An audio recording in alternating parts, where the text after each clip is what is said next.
এই ডাইনি আসে সবাইকে ভয় দেখাতে, কিন্তু একটু সামনে আগাতেই নিজেই ভয় পেয়ে যায়। মানে গাইস, নিজে ডাইনি হয়ে নকল ভূতকে দেখে ভয় পায়।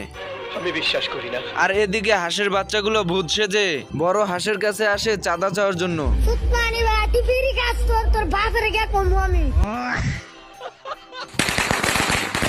এখানে কি হচ্ছে? ডাইনি হাঁসের বাচ্চাগুলো নাজেহাল অবস্থা দেখে তাই সিদ্ধান্ত নেয় বড় হাঁসকে ভয় দেখাবে। এদিকে হাঁস ডাইনির সব কথা শুনে ফেলে, তাই ডাইনিকে নকল ভাবতে থাকে এবং ডাইনির নাক কান চুল ধরে টানতে থাকে। এসব দেখে ডাইনি হাঁসের বাচ্চাদের কাছে চলে যায় এবং পরামর্শ করতে থাকে। ডিসেম্বরের মধ্যে নির্বাচন।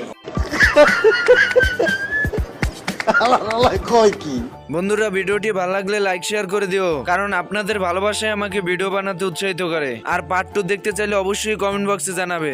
আমার চ্যাটার বাল।